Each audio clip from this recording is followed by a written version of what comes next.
Bueno, voy a explicar el paso a paso que utilicé para desarrollar el cubo de Pentaho.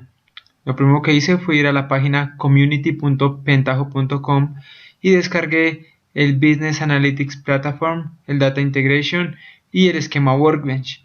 Lo que hice a continuación fue guardarlos en unas carpetas. El servidor de inteligencia lo guardé en esta carpeta llamada Mondrian y el esquema Workbench junto con el Data Integration los guardé en esa carpeta que se llama Pentaho. Para empezar a trabajar antes de todo, vamos a trabajar en el Workbench. Vamos a abrirlo aquí. ¿Y para qué nos sirve esto? Esto nos va a permitir generar el esqueleto del cubo. Con esto vamos a identificar de qué manera va a estar construido y eso se lo va a pasar después al servidor de Pentaho. Para crearlo vamos a File, New y creamos un New esquema. En mi caso yo ya lo tengo hecho, así que lo voy a abrir por esta parte. ¿Qué fue lo que hice? Inicialmente creé las dimensiones y son cada una de las caras que tiene el cubo. O sea, ¿qué es lo que yo quiero que se vea? Yo quiero que se vea el vendedor, la ciudad, el cliente y la forma de pago. Entonces al crear cada dimensión me aparecía una jerarquía, un nivel. El nivel lo llamé vendedor también y a ese vendedor tengo que agregarle una tabla y otro subnivel. ¿Qué va a tener la tabla? Va a tener la relación con la base de datos que ya debemos tener en alguna parte. En este caso, la base de datos la asocié con la tabla vendedor. Esta jerarquía le estoy mostrando, le estoy dando un nombre y le estoy diciendo la llave por la que usted se va a comunicar es el code vendedor y la llave que debe mostrar en el Pentaho es el nombre del vendedor. Entonces con eso se identifica. Esta jerarquía nomás le agregamos el nombre y aquí en la dimensión le ponemos también el nombre vendedor. ¿Qué es importante saber de esto? Es importante que podamos conocer cómo lo escribimos, si escribimos en mayúsculas, en minúsculas o mixto, porque cuando trabajemos en el Pentaho va a generar un problema de conexión si trabajamos con las mayúsculas o minúsculas o mixto. Entonces es importante que mantengamos parametrizado y de una manera muy uniforme cada uno de la información aquí. Entonces, así como hicimos el vendedor, vamos a hacer la dimensión ciudad, la dimensión cliente y la dimensión de la forma de pago. Son de la misma manera, no tienen nada extraño, se comportan de la misma manera. Después de esto, ¿qué vamos a hacer? Ahora sí vamos a crear nuestro cubo. ¿Qué es lo que hacemos entonces? Cada una de las caras que hicimos las vamos a añadir al cubo, las vamos a pegar, las vamos a mezclar, por así decirlo. Entonces, primero creamos una tabla y es la tabla en la que va a estar almacenada toda la mezcla de todas las caras. Entonces va a quedar almacenada una tabla que se llama fact. Esa tabla fact es la encargada de almacenar. Igualmente vamos a crear unas dimensiones, pero no son las dimensiones normales que hicimos aquí. Estas se llaman dimensión usage, add dimension usage. Y lo que nos permite es como importar estas dimensiones que ya teníamos y mencionar que en este cubo las vamos a utilizar. Por ejemplo, utilizamos la vendedor, le dimos un nombre, le dimos la llave y un nombre por el cual se va a identificar, el nombre base. Igualmente la ciudad, igualmente el cliente y la forma de pago. También muy importante aquí que la manera en que escribimos estas dimensiones corresponda a la manera en que escribimos las dimensiones de aquí abajo. No puede haber nada diferente o si no nos va a arrojar un error más adelante. Entonces ya hicimos todo, ¿no? Pero nos falta algo y es la manera en que vamos a agrupar toda esta información. Entonces, si bien la tabla fact va a tener todo eso, va a tener vendedores, ciudades, clientes y formas de pago, no le hemos dicho de qué manera me almacena esa información. Entonces nosotros aquí creamos una medida y esa medida la vamos a llamar valor ventas. ¿Qué quiere decir eso? Que vamos a hacer, que vamos a utilizar cada una de estas dimensiones, pero lo que vamos a mostrar realmente son los valores de las facturas por cada una de estas dimensiones. Le dimos un nombre y bueno, aquí podemos escoger qué operación queremos, ¿no? En este caso es la suma porque corresponde a ventas, pero también se pueden mínimos, máximos, promedios y hacer cuentas, conteos. Dejamos suma y guardamos.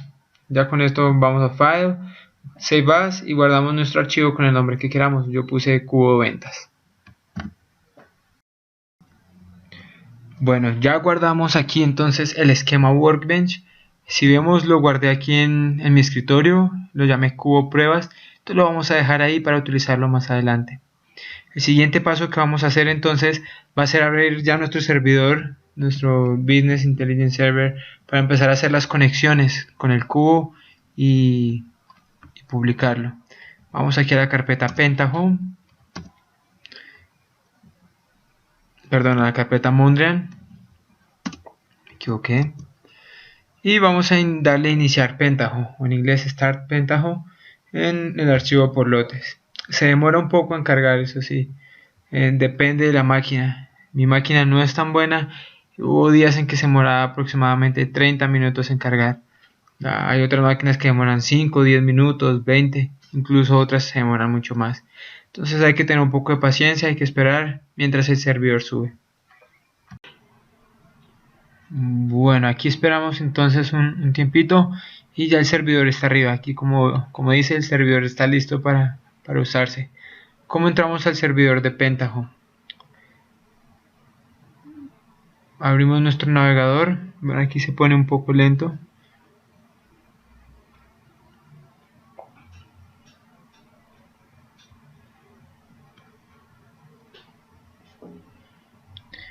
Ok.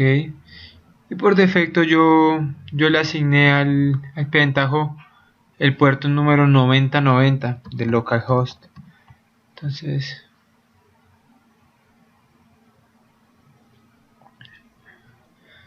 aquí vemos, aquí ya lo tenemos. Inmediatamente nos debe direccionar al Pentaho. Más o menos debe aparecer una interfaz así, una interfaz de Pentaho. Nuestro usuario siempre va a ser admin, algunos son con mayúscula, la primera es mayúscula o todas son mayúscula. En este caso en el mío es todas en minúscula y la contraseña es password, como contraseña en inglés, pero todo en inglés. Y todo en minúscula también.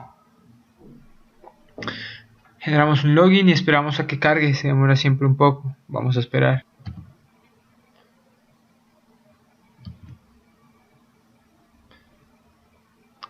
Estaba esperando a que cargue los componentes, vamos a esperar un tiempito.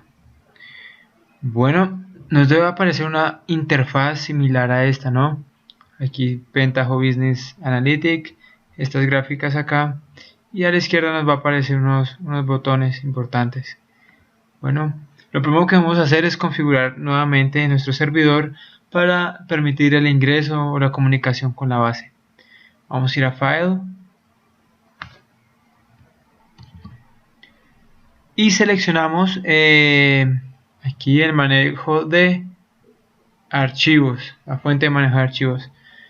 Nos van a aparecer unas bases de datos o las aplicaciones que se esté conectando el Pentaho. Ok, nos va a aparecer una interfaz similar a esta y aquí vamos a ver que nos aparecen algunas bases de datos que está conectada. Bueno, lo que vamos a hacer para arreglar la conexión, para subir nuestro esquema al servidor de Pentaho, es crear una nueva conexión. Vamos a hacer clic en New Connection y vamos a, en este caso nuestro servidor se encuentra en MySQL, entonces vamos a agregar MySQL y vamos a llenar los datos que nos solicitan: el número de puerto, el nombre de usuario, la contraseña, el nombre del host y el nombre de la base de datos. Igualmente se le va a dar un nombre a la conexión. Como nosotros ya tenemos una base de datos, pues no lo vamos a hacer nuevamente, pero vamos a mostrarla ahora. Ok, entonces si vemos, nuestra conexión de base de datos es esta, MySQL Data Warehouse, y podemos verla. ¿De qué manera? En Edit. Miren, vamos a ver, le dimos este nombre, este es el nombre del host, este es el nombre de la base de datos, el puerto, el nombre de usuario y la contraseña.